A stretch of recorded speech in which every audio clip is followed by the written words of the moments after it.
지금 보시는 차트는 비트코인 차트입니다. 코인에 대한 설명을 하고 이거에 대한 주장을 하기 시작하면 되게 머리가 아파져요.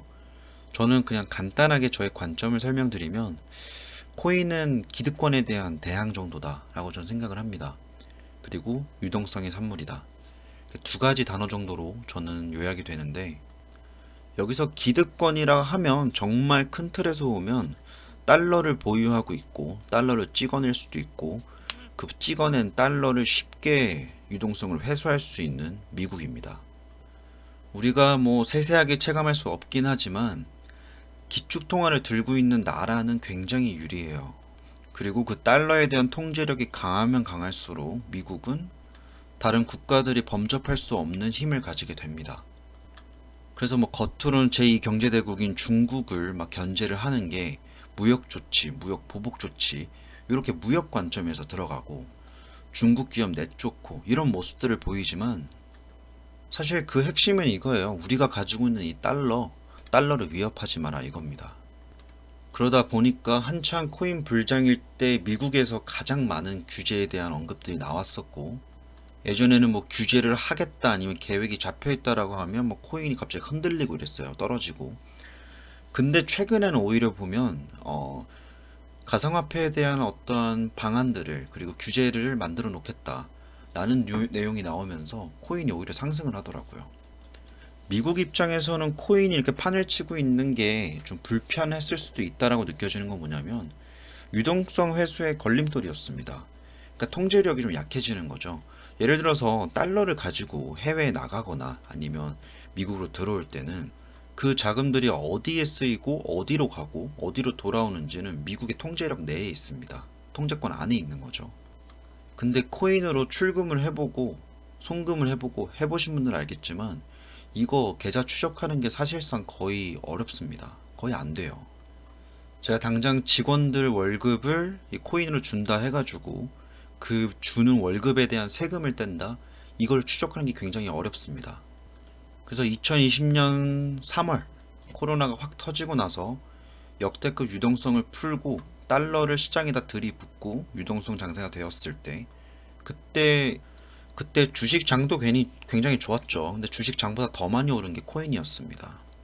그래서 이 달러를 뿌린 미국 입장에서는 내가 요만큼, 예를 들어서 시장에다가 100만큼의 달러를 넣었으면 이걸 시장에 그대로 냅두면 안 됩니다. 그러면 전체 량이 많아지기 때문에 1달러당 가지고 있는 이 가치가 하락하게 돼요.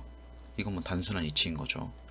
그래서 양적 완화를 하고 긴축을 하고 채권 금리 올리고 이러한 과정을 통해서 시장에 뿌려져 있는 돈을 다시 미국 품 안으로 들어오는 이런 작업이 있었는데, 그 유동성의 상당 부분이 코인으로 들어가니까 미국 입장에서는 굉장히 짜증나는 거죠. 그래서 저는 정말 높은 확률로 미국이 이 코인 시장을 박살내는 데 많은 일조를 했다라고 생각을 해요. 이러한 내용들이 사실 음모론처럼 들릴 수는 있겠는데, 저로서는 사실 그게 시나리오 상으로 가장 그럴듯한 설명입니다.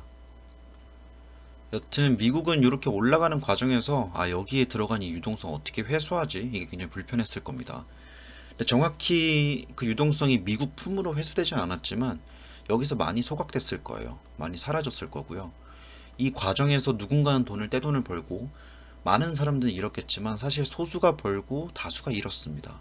그리고 그 과정에서 절대 수익을 가져갈 수 있었던 건 거래소죠. 그러면 미국 입장에선 거래소한테 규제를 넣어가지고, 거래소 너네 요번에 수수료 얼마 벌었어, 돈 내놔, 이렇게 하면 끝나는 거죠.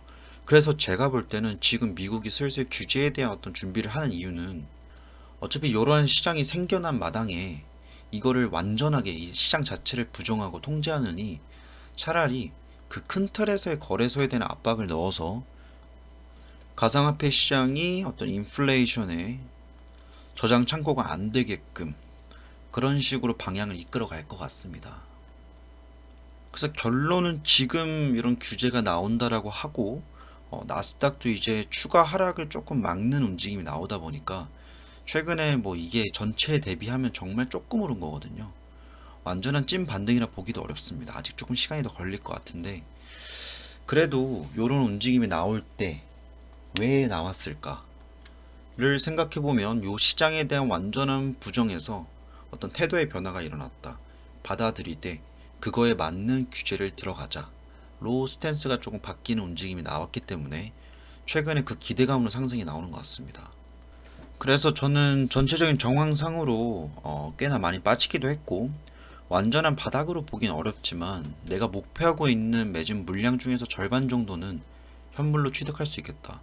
저는 어차피 선물 투자를 하기 때문에 이 시장이 그냥 계속 움직여 주기만 하면 됩니다. 근데 현물을 좀 취득해 놓고 싶은 욕심이 작년부터 있었는데 계속 못 해왔어요. 시장이 안 좋다 보니까. 그래서 9월 달에 여기가 바닥인가라는 생각을 해가지고 봤는데 또 다시 하락하고 이런 움직임이 나와서 그냥 관망하고 있었습니다.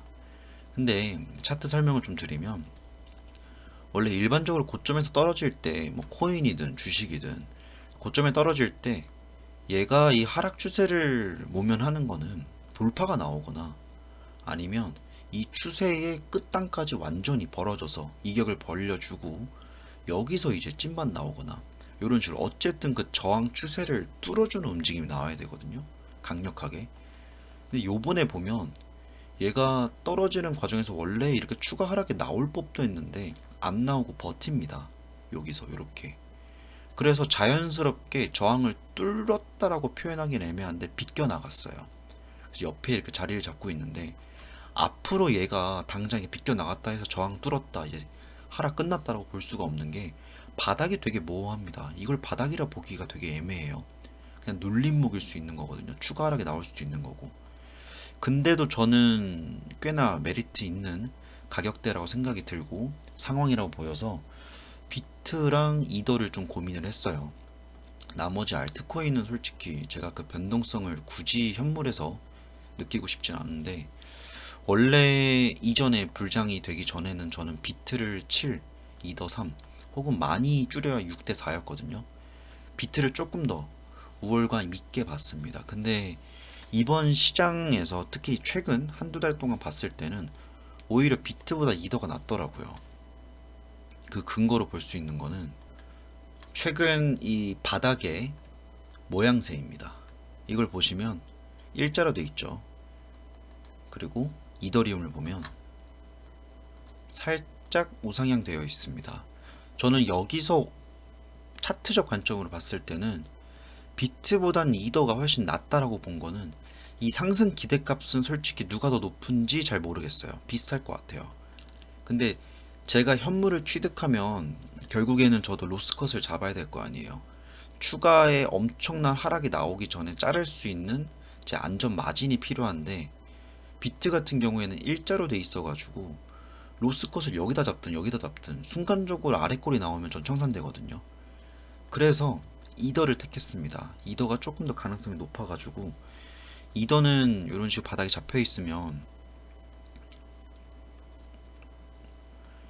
이런 식으로 매직 구간을 잡아놓고 이런 식으로 움직이는지 관찰만 해주면 현물을 들고 좀 장기적으로 가져갈 수 있습니다. 비트 같은 경우에는 이런 식으로 돼 있기 때문에 내가 여기서 사고 얘가 여기 들어오면 잘라야겠다, 여기서 자를지 여기서 자를지 되게 애매한 게, 얘가 만약에 이런 식으로 아래 거에다 다시 상승할 수도 있거든요. 저는 잘려 나가고 이게 억울하기 때문에 오히려 로스컷 잡기 편한 이더리움을 택했고요. 실제로 지금 매수를 한 상태입니다. 이미.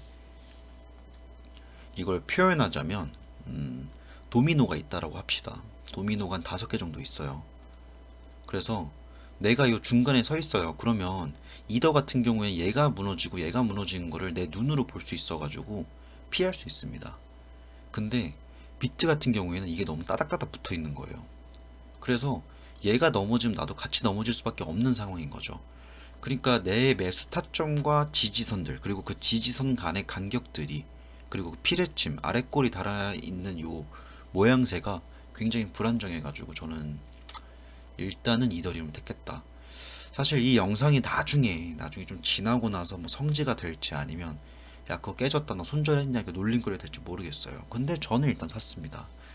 저는 지금이 현물을 취득할 수 있는 기회라고 봤고요. 요게 꼭 코인을 매수하고 싶지 않거나 아니면 코인 시장에 대한 불신이 좀 많으신 분들은 사실 얘를 그러지 않아도, 매수하지 않아도 봐야 되는 이유는 나스닥이랑 어차피 움직임이 좀 비슷하고요. 결국 나스닥도 코스닥이랑 연결이 되고 코스닥도 국내 시장과의 어떤 움직임이 굉장히 큰 관련이 있기 때문에 예의주시해서 보는 게 좋을 것 같습니다. 이더리움도. 근데 요번에 시장을 보면 이더리움이 나스닥과 비트랑 오히려 다르게 혼자 그냥 막 상승하고 있어가지고 여튼 뭐 그렇습니다. 제가 보는 관점은 뭐 요 정도 되고요.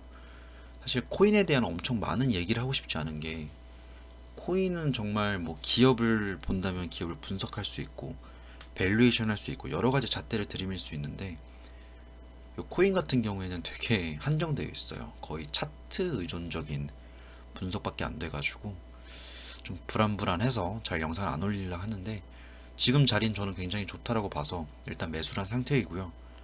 로스컷을 좀 넉넉하게 잡아놨어요. 마이너스 25% 로스컷이라서 만약 이거 깨지면 한 몇천 깨질 것 같은데 그래도 베팅해볼 만하다 라는 생각이 좀 듭니다.